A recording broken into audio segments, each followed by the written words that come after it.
Down சவுத்தில் குறிப்பாக south இந்திய சினிமாவில் தான் வந்து அதிகமான ஆணாதிக்கம் இருக்குது அப்படின்னு சொல்லிட்டு பாலிவுட் போனதுக்கப்புறமா அதுங்க சொல்லணும்னு எதையாவது சொல்கிறது. இந்த மாதிரியான ஸ்டேட்மெண்ட் சொன்னால் தான் பாலிவுட்டில் ஜோதி எவ்வளோ சர்வை பண்ண முடியும்னு நினைக்கிறேன். இன்னும் சொல்ல போனால் நார்த்லலாம் பெண்களை வந்து ஒரு கிளாமர் டால் மாதிரி தான் யூஸ் பண்ணுறாங்க. அங்கே நார்த் இந்தியன் சினிமாவில் அதையும் தாண்டி வெறும் கிளாமர் டால் மட்டும்தான். கதைக்கும் அவங்களுக்கு சம்மந்தமே இருக்காது படத்தில். அவருடைய கணவர் இங்கே முழு நடிகராக இருக்காரு, கணவருடைய தம்பி முழு நடிகராக. கணவர் தான் அங்கே கூட்டு போயிட்டாங்களே, இது போனது நல்லது தான். இல்லைன்னா இங்கே இவங்க ஏதாவது பொருளை கிளப்பிட்டு இருப்பாங்க. சூர்யாவுக்கும் ஜோதியாவுக்கும் டைவர்ஸு.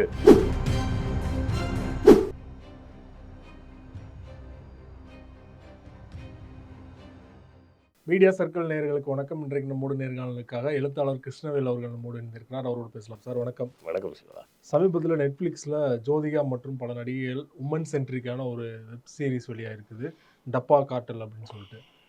இந்தியாவில் இருக்கிற பலர்கிட்டமே வந்து உங்களுக்கு பிடிச்ச வெப் சீரிஸ் என்னன்னு கேட்டால் ஃபஸ்ட்டு வந்து கேம் ஆஃப் த்ரோன் சொல்லுவாங்க, சிலர் வந்து பிரேக்கிங் பேட் சொல்லுவாங்க. அந்த சாயலில் வந்து தமிழில் எந்த வெப் சீரிஸுமே இது வரல, இந்த வெப் சீரிஸ் வந்து அந்த குறையை தீர்த்திருச்சு அப்படின்னு பலரும் சொல்லிட்டு இருக்காங்க. நீங்களும் பார்த்துருப்பீங்க, எப்படி இருந்தது உங்களுக்கு? பொதுவாக வந்து பார்த்திங்கன்னா திரைப்படத்துக்கு வந்து நிறைய டேரக்டர்ஸு ஏடிஸ் எல்லாம் வந்து பேசிகிட்டு இருக்கும்போது சொல்லுவாங்க, நல்ல கதை ஒன்று தேடிட்டு இருக்கேன் சார், சிக்க மாட்டேங்குது அப்படிம்பாங்க. நல்ல கதையெல்லாம் நீங்கள் வந்து தேடிலாம் போக வேணாம். அதுக்கு ஒரு ஃபார்முலா இருக்குது. என்ன ஃபார்முலா அப்படின்னு பார்த்தீங்கன்னா, extraordinary people in ordinary situation, put ordinary people in extraordinary situation. இவ்வளோ தான் கதை. அருணாச்சலம் படம் எடுத்துங்க, அது என்ன கதை? Putting very ordinary person into an extraordinary situation.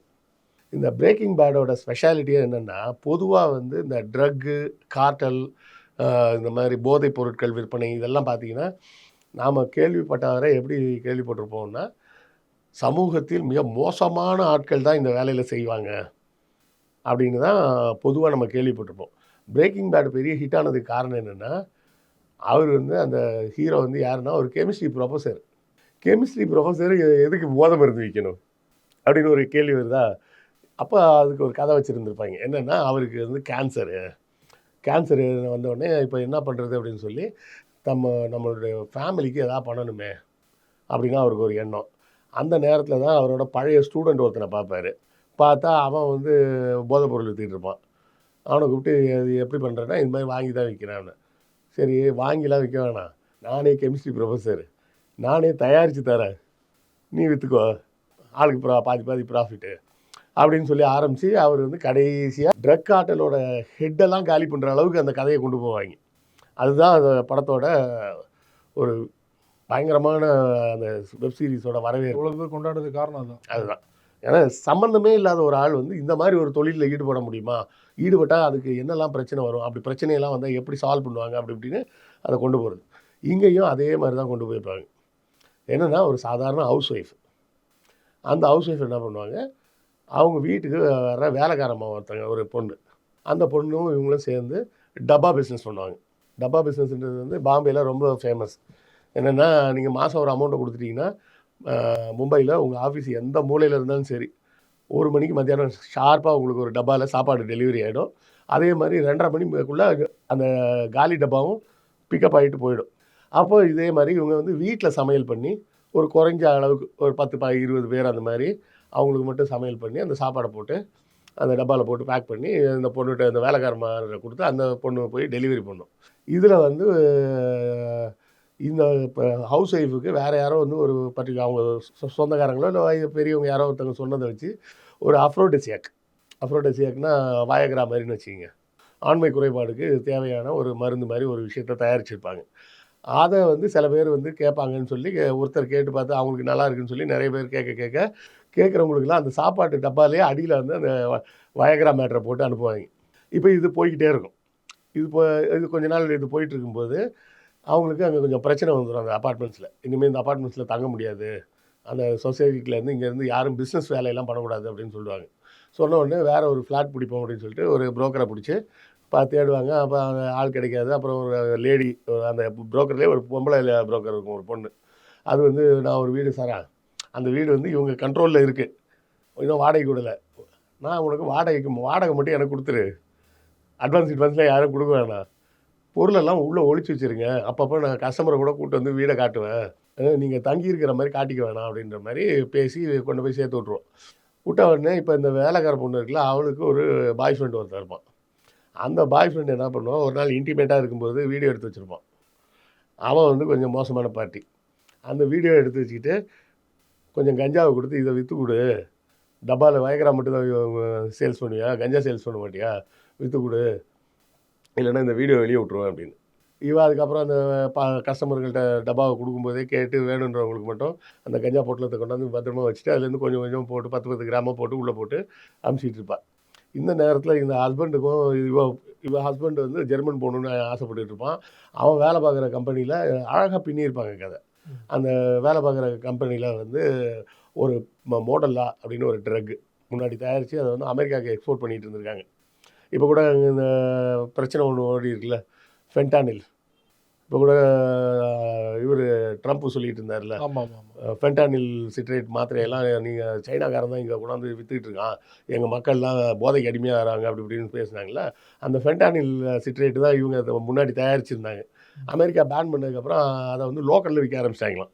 அதில் கேஸ் ஆகி அந்த சீஃப் சயின்டிஸ்ட்னு இதை ஒருத்தனை வேலையை விட்டு தூக்கி விட்ருவாங்க.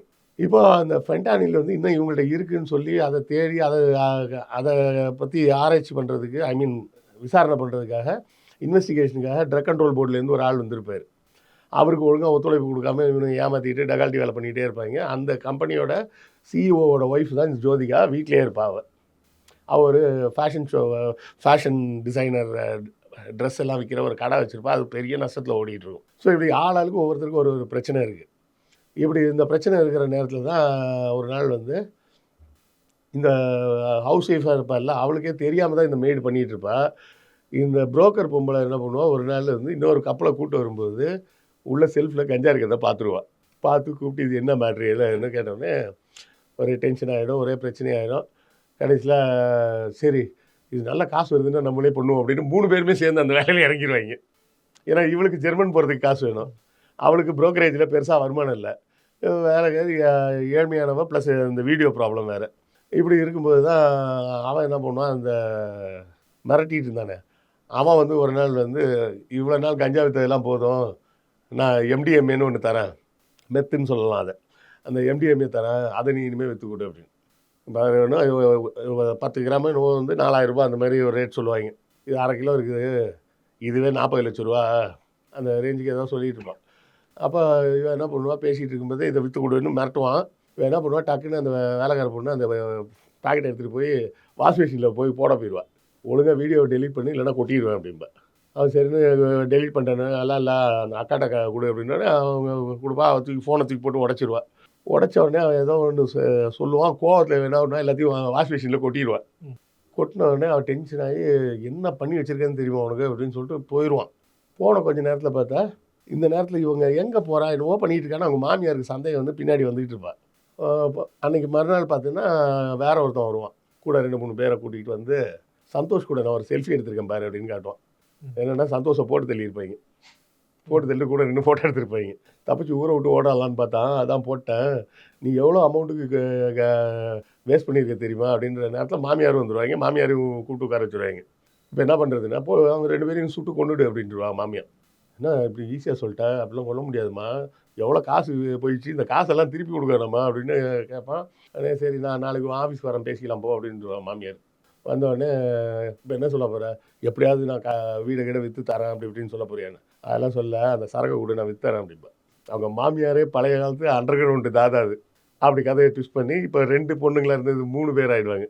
3 பேர் இருந்தது 4 பேர் ஆகிடுவாங்க. இப்படியே இந்த பிஸ்னஸ் நல்லா ஃப்ளரிஷ் ஆகி போயிட்டு இருக்கிற நேரத்தில் ஒரு நாள் வந்து இவங்க இருந்த ஃப்ளாட்டில் அடிக்கடி தண்ணி ஒழுகும். அது ஒழுகி இவங்க ஒரு சோஃபாக்குள்ளே பணம்லாம் ஒழிச்சு வச்சுருப்பாங்க. அது நனைஞ்சு போயிடும். இப்போ பேசிகிட்டு இருக்கும்போதே ஜோதிகாவுக்கு இது மாதிரி ப்ராப்ளம் இருக்குன்றது இந்த புரோக்கர் பொண்ணுக்கு தெரியும். சோஃபாவில் கொண்டு போய் அவங்க கடையில் இருக்கட்டும், நான் அப்புறமா எடுத்துக்கிறேன் அப்படின்னு சொல்லுவாள். சொல்லிவிட்டு கொஞ்சம் பணத்தையும் கொடுத்து, இது வேணால் நீங்கள் இந்த வாடகை கூட நான் உங்களுக்கு கட்டிடுறேன், வாடகை கட்டாமல் இருந்தீங்கல்ல கட்டிடுறேன், இந்த பணத்தெல்லாம் பத்திரமா வச்சுருங்க அப்படின்னு சொல்லி அவள்கிட்ட கொடுத்து வைப்பாங்க. அவள் ஏற்கனவே 60 லட்சத்துக்கு கடனில் இருப்பாள். ஒரு 40 லட்சம் வெண்டாருக்கு வேறு பணம் கொடுக்கணும். சரி அப்புறம் வாங்கிக்கிறேன் தானே சொல்லியிருக்காங்கன்னு 40 லட்சத்தை எடுத்து கொடுத்துருவான். அவன் போதை மருந்துக்காரன் அவன் வந்து மிரட்ட ஆரம்பிச்சிடுவான், என் காசை கொடுன்னு. இங்கே வந்து கேட்டால் காசு இருக்காது. இப்போ என்ன பண்ணுறதுனே தெரியலையேன்னு முடிச்சிட்டு இருப்பாங்க. இந்த மாடலில் கொண்டு போனதில் 5 பேட்சில் ஒரு பேட்ச் மட்டும் ஒரு இடத்துல மாட்டிக்கும். இப்போ என்ன பண்ணுவான்னா, இவன் ஒரு ஐடியா குடுத்து, இந்த எம்டிஎம்ஏவும் இந்த மோடல்லா மாத்திரையும் மிக்ஸ் பண்ணி புதுசா ஒரு கலவைய உருவாக்குவோம். அதுக்கு வந்து நல்ல டிமாண்ட் வரும் அப்படின்னு சொல்லி, அதுக்கு பேரே வந்து மைத்தாய் அப்படின்னு பேர். மைத்தாய்னா மிட்டாய். பாம்பேல மிட்டாய்ன்றது ஃபேமஸ் இல்ல. மிட்டாய்ன்னு பேர் வச்சு அதுக்கு ஒரு புது சரக்க ரெடி பண்ணி, அத ஏற்கனவே ஒரு சயின்டிஸ்ட்ட காலி பண்ணி விட்டுருந்தாங்கல்ல இவங்க கம்பெனில அந்த மோடல்லா தயாரிச்சவன, அவன கூட பேசி அவன வச்சு டீல போட்டு, அவன் தான் இத மிக்ஸர பண்ணி குடுப்பான். பண்ணி அது பயங்கர சேல்ஸ் ஆயிடும். இதெல்லாம் நடந்துட்டு இருக்கும்போது தான் என்ன ஆகும், ஒரு நாள் வந்து இப்ப ஜோதிகாவும் இது கூட சேர்ந்துருவா. எல்லாருமே சேர்ந்து தான் இந்த பிசினஸ் பண்ணிட்டு இருப்பாங்க. இந்த ட்ரக் கண்ட்ரோல் போர்டு ஆஃபீஸர் இருக்கான்ல, அவன் இத புடிச்சுருவான் இந்த மருந்த. புடிச்சு இதுல வந்து எம்டிஎம்ஏவும் இருக்கு, மோடல்லா டேப்லெட்டும் இருக்கு. அதுவும் எக்ஸாக்ட் காம்போசிஷன்ல இருக்கு அப்படின்றத கண்டுபிடிச்சு, அத ஆராய்ச்சி பண்றதுக்காக அந்த சயின்டிஸ்ட்ட புடிக்க வருவான். அவன் சுட்டுட்டு செத்து போயிருவான். இப்ப இவங்களுக்கு வந்து ஊர்ல வந்து இந்த கணபதி பப்பா மோரியா நடந்துகிட்டு இருக்கும். அந்த டைம்ல வந்து கரெக்ட்டா ஒருத்தன் வருவான். இப்படி காட்டுவான், "கண்ண பாத்தியா? வண்டியில ஏறு" அப்படிம்பான். வண்டியில ஏறிடுவாங்க. எல்லாரும் போவாங்க. போனா, அங்க ஒருத்தன் இருப்பான். குரியன்னு ஒருத்தன். சாக்கோ குரியன்னு. அவன் தான் வந்து பாம்பேல எம்டிஎம்ஏ விக்கிறவன். அவனுக்கு புரோக்கரா வேலை செஞ்சுட்டு இருந்த ஒரு லேடி இருப்பாங்க, மௌசுமின்னு. அந்த மௌசுமி வந்து இந்த மாமியாரும் அவங்களும் ரொம்ப நாள் ஃப்ரெண்ட்ஸு. அவன் மூலமா தான் இவங்க ஆர்டர் எடுப்பாங்க. ஏன்னா, அந்த மௌசுமி கிட்ட நெறைய பொண்ணுங்க இருக்கும். அந்த பொண்ணுங்க வந்து பார்ட்டிக்கு போற மாரி போயிட்டு, யார்ட்டயாவது சரக்கு குடுத்து, "வேணுமா டெஸ்ட் பண்ணி பாருன்னு" பார்க்க சொல்றது. ஓகேன்னு சொன்னா, "பணத்த குடு, அட்ரஸ குடு" அப்படின்னு வாங்கிட்டு, அந்த பணத்த கொண்டு போய் மௌசுமிட்ட குடுத்துருவாங்க. அட்ரஸ கொண்டு இவங்ககிட்ட குடுத்துருவாங்க. இவங்க டப்பாவ டெலிவரி பண்ணுவாங்க. அவனுக்கு வந்து "நீ எனக்கு மட்டும் தான் விக்கணும். நீ மத்தவங்களுக்கும் சேர்த்து வித்துக்கிட்டு இருக்கிறியா?" அப்படின்னு சொல்லி அவன் கடுப்பாயிருவான். அப்போ கூப்பிட்டு என்ன சொல்லுவான், "அந்த மௌசுமிய போட்டுருங்க" அப்படின்ருவான். இந்த மாமியாருக்கு பையனா ஒருத்தன் இருப்பான், ஹரின்னு. அவன் யாருன்னா, ஆக்சுவலா அவன் தான் வந்து மௌசுமியோட பையன். இந்த அம்மா வந்து பழைய பேர் வந்து காசின்னு பேரு. காசின்ற பேர்ல இருக்கும்போது தான் ஒரு போலீஸ் ஆஃபீஸர சுட்டு கொன்னுட்டு தான் தப்பிக்கும். தப்பிக்கும்போது இந்த பையனையும் தூக்கிட்டு வந்துரும். தூக்கிட்டு வந்து தன்னோட பையனா வளர்த்துக்கிட்டு இருக்கும். இப்ப அந்த மருமகள்ட்ட சொல்லி, "இதுதான் உங்க ஒரிஜினல் மாமியார். இவ துரோகம் பண்ணிட்டா, நீ சுட்டு இவள கொன்னுடு. அதுக்கப்புறம் நம்ம டீல் பேசுவோம்" அப்படின்னு சுட்டு கொன்னதுக்கப்புறம், வேற வழி இல்லாம சுட்டுருவாங்க. சுட்டு கொன்னதுக்கப்புறமா, "இனிமே நீங்க வந்து விக்கலாம் வேணாம். மிட்டாய் வந்து தயார் பண்ணி மட்டும் என்ட்ட குடுத்துருங்க. டிஸ்ட்ரிபியூஷன் பண்றது, விக்கிறது எல்லாமே என் பொறுப்பு. 80% எங்களுக்கு, 20% உங்களுக்கு" அப்படின்னு டீல் பேசியிருப்பாய்ங்க. இதுக்கு நடுவுல ஒரு சிக்கல்ல வந்து சில ரிப்போர்ட்ஸ் எல்லாம் வெளிய வந்துரும். வந்ததுல இந்த சிஇஓவ வேலைய விட்டு தூக்கிருவாய்ங்க. அவரு வந்தவுடனே வீட்டுக்கு வருவாங்க. எல்லாரும் அடுத்த ரவுண்டு என்ன பண்றதுன்னு யோசிச்சுட்டு இருப்பாங்க. இதுக்கு நடுவுல ஒரு லெஸ்பியன் லவ் வேற. ஒரு போலீஸ் இன்ஸ்பெக்டர் ஒரு லேடி வரும். அந்த லேடிக்கும் இந்த புரோக்கருக்கும் ஒரு லெஸ்பியன் லவ் மாரி ஒரு, ஏன்னா இப்ப அதெல்லாம் வந்து காமிச்சா தான் நீங்க முற்போக்கு சிந்தனையாளர் அப்படின்ற ஒரு இது வந்துருச்சுல்ல. ஸோ அந்த மாரி காட்சிகள்லாம் படம், அந்த வெப் சீரிஸ் வந்து முழுக்க பரபரப்பாவே கொண்டு போயிருப்பாய்ங்க. தேவையான இடத்துல தேவையான நாட்ஸு, லாக்கு, அந்த ட்விஸ்ட்டு அப்படின்னு படம் கிளீனா போகும். கடைசியா அடுத்த ரவுண்டுக்கு இவங்க தயாராகுறாங்க அப்படின்னு பிரேக்கிங் பேட் மாரியே முடிச்சிருப்பாய்ங்க ஃபர்ஸ்ட் சீசன. 7 எபிசோடு தான். 7 எபிசோடும் போற ஸ்பீடே தெரியாது. அந்த அளவுக்கு உண்மையிலேயே நல்லா பண்ணியிருக்காங்க. அடுத்த சீசன் அது எப்போ அனௌன்ஸ் பண்ணிட்டாங்களா? விரைவில் வரலாம். ஓகே. ஏன்னா இப்போதைக்கு இப்போ தான் முடிச்சிருக்காங்க. ஏன்னா எல்லாத்துக்குமே லீடு குடுத்துட்டாங்களே. அந்த சயின்டிஸ்ட் செத்துட்டான். அவன கொன்னது யாருன்னு தெரியல. இவன் சாக்கோ குரியன் வந்து மிட்டாய் தயார் பண்ணி குடுன்னு சொல்லிட்டான். இவங்க ஒத்துக்கிட்டாங்க. அவன் வேலை விட்டு வந்தவுடனே ஜோதிகா வந்து கேட்பா. ஜோதிகா வந்து இந்த படத்துல நல்லா தண்ணி அடிக்கிறது, தம் அடிக்கிற மாரிலாம் நெறைய காட்சிகள். அது இங்க உமன் சென்ட்ரிக்கா மேரேஜ்க்கு அப்புறம் பார்த்தீங்கன்னா, உமன் சென்ட்ரிக்கான மூவிஸ் தான் நடிச்சிட்டு இருந்தாங்க. அதுதான் நம்ம ஊர்ல ஒரு சிக்கல். ஆ. என்னன்னா, கல்யாணம் ஆயிடுச்சுனாலே ஹீரோயினுக்கு கவர்ச்சி போயிருச்சுன்ற மாரி பேச ஆரம்பிச்சிட்டாய்ங்க. ம். நம்ம ஊர்ல நல்லா யோசிச்சு பாருங்களேன். திருமணமான பெண்கள் யாருமே ஹீரோயினா நடிக்கிறது இல்ல. ரெகுலர் படத்து ஹீரோயினா. அது ஏன்னு தெரியல. அதுவே ஒரு பெரிய பிற்போக்குத்தனமான ஒரு சிந்தனை. நயன்தாரா ஒரு ஆள தவிர, திருமணத்துக்கு பிறகு ரெகுலர் ஹீரோயினா நடிக்கிற பெண்கள் வந்து நம்ம இண்டஸ்ட்ரியில இதுவரை இல்லவே இல்ல. இன்க்ளூடிங் ஜோதிகா. ஜோதிகாவ கூட ஏதோ ஒரு படத்துல ஹீரோயினா போட்டு எடுத்திருந்தாங்க. பார்த்தா அந்த படத்துல ஹீரோவே இருக்காது. அவ்வளோ இவ்வளோ எதுங்க, ஸ்ரீதேவி இங்கிலீஷ்னு ஒரு படத்துல நடிச்சாங்க. ஸ்ரீதேவிய வச்சுட்டு ஒரு பாட்டு கூட இல்லாம இருந்தா என்ன பண்றது அப்படின்னு சொல்லிட்டு, தான் பையன் கூட டான்ஸ் ஆடுற மாரி ஒரு பாட்டு வச்சிருந்தாங்க கடைசியா. இது வந்து ஹாலிவுட் இண்டஸ்ட்ரியிலலாம் அந்த மாரிலாம் கிடையவே கிடையாது. அவங்கலாம் கல்யாணம் ஆனாலும் அவங்க பாட்டுக்கு நடிக்கிறது எப்பவும் போலவே நடிச்சிட்டு இருப்பாங்க. இது இன்னும் அந்த மைண்ட் செட்ட விட்டே நம்மலாம் இன்னும் வெளிய வரல. கல்யாணம் ஆயிடுச்சுன்னா அவங்க ஆன்டி அப்படின்ற மாரி வயசானவங்க. அவங்க வந்து இனிமேல் வந்து சாதாரண ஹீரோயினாக நடிக்க முடியாது, வேற ஒரு ஹீரோ கூட நடிக்க முடியாது, அது வேற பெரிய பிரச்சனை. ஆடியன்ஸோட பாயிண்ட் ஆஃப் வியூ அப்படி இருக்கிறனால இப்படி மாத்துறாங்களா? இல்லை, ஆடியன்ஸோட பாயிண்ட் ஆஃப் வியூ அப்படி தான் இருக்கும்னு இவங்களே முடிவு பண்ணிக்கிறாங்க. இப்போ நயன்தாரா நடிக்கிறாங்களே, யாராவது ஏதாவது சொன்னாங்களா? நயன்தாரா திருமணத்துக்கு பிறகும் ஹீரோயினாக தானே நடிச்சிட்டு இருக்காங்க, யாரும் ஒன்றும் சொல்லலையே. இந்த டேரக்டர்ஸ் அவங்களோட பிற்போக்குத்தனமான சிந்தனையில் அது அப்படித்தான் அவங்களே முடிவு பண்ணிக்கிறாங்க. இந்த திருமணத்துக்கு வெப் சீரிஸ் தொடர்பாக ஜோதிகா நிறைய இன்டர்வியூ கொடுத்துருந்தாங்க. டவுன் சவுத்தில் குறிப்பாக சவுத் இந்திய சினிமாவில் தான் வந்து அதிகமான ஆணாதிக்கம் இருக்குது அப்படின்னு சொல்லிட்டு பாலிவுட் போனதுக்கு அப்புறமா இப்படி ஒரு குற்றச்சாட்டு வச்சுருக்காங்க. அதுங்க சொல்லணும்னு எதையாவது சொல்கிறது. இங்கே நீங்கள் வரும்போது அறிமுக கதாநாயகியிலேருந்து ஒவ்வொரு ஸ்டெப்பாக வந்து தான் நீங்கள் கதாநாயகி ஆனீங்க. நீங்கள் பாலிவுட் போகும்போது எப்படி போனீங்க? நேராகவே ஹீரோயினாக தானே போகிறீங்க. இப்போ இங்கேனா உங்களுக்கு அறிமுகத்தில் எப்படி என்ன மரியாதை கொடுப்பாங்களோ அந்த மரியாதையிலேருந்து தான் ஸ்டார்ட் ஆகி வரும். அப்படி வரும்போது ஹீரோக்கு ஈக்குவலான மரியாதை கண்டிப்பாக இருக்காது. அங்கே நீங்கள் போகும்போதே ஹீரோயினாகவே போகிறீங்க, அதனால டேரெக்டாகவே உங்களுக்கு மரியாதை கிடச்சிருச்சு, அவ்வளோதான். அதுக்காக வந்து சவுத்தில் இப்படி நார்த்தில் அப்படின்லாம், இன்னும் சொல்லப்போனால் நார்த்லலாம் பெண்களை வந்து நம்ம தமிழ் சினிமாவில் யூஸ் பண்ணுற அளவுக்கு கூட யூஸ் பண்ணுறது கிடையாது. தமிழ் சினிமாலேயே வந்து ஒரு கிளாமர் டால் மாதிரி தான் யூஸ் பண்ணுறாங்க. அங்கே நார்த் இந்தியன் சினிமாவில் அதையும் தாண்டி வெறும் கிளாமர் டால் மட்டும்தான். கதைக்கும் அவங்களுக்கும் சம்மந்தமே இருக்காது. படத்தில் வந்து கதைக்கும் அவங்களுக்கும் எந்த சம்மந்தமும் இருக்காது. இந்த சிங்கம் 3 இப்போ ஒரு படம் வந்திருக்குது. அந்த படத்தில் ஹீரோயின் நடிச்சிருக்காங்க. அந்த ஹீரோயினுக்கு அந்த படத்தில் என்ன ரோல்னே தெரியல எனக்கு, ஏன் வந்தாங்கன்னே தெரியல. அவர் ராமாயண கதை மாதிரி கொண்டு போயிட்டாங்க அவனுங்க.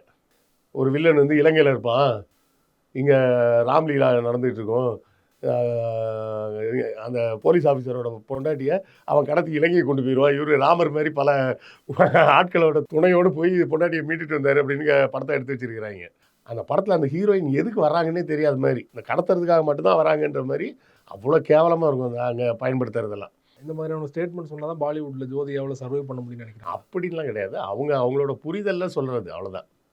யாரும் வந்து பெரிய இன்டென்ஷனோடலாம் வந்து பேட்டி கொடுக்கறது. அவரோட கணவர் இங்கே முன்னணி நடிகராக இருக்காரு, கணவருடைய தம்பி முன்னணி நடிகராக இருக்காரு. கணவர் தான் அங்கே கூட்டு போயிட்டாங்களே, நடிக்கிறது இங்கே தான் இல்லையா? நடிக்கிறது இங்கே தான் நடிச்சாகணும். சரி, போனது நல்லது தான். இல்லைன்னா இங்கே இவங்க ஏதாவது பொருளை கிளப்பிட்டு இருப்பாங்க, சூர்யாவுக்கும் ஜோதியாவுக்கும் டைவர்ஸு அப்படின்னு கிளப்பி விட்டுக்கிட்டு இருப்பாங்க. ஸோ அது அவங்களோட புரிதலை வச்சு அவங்க சொல்கிறாங்க.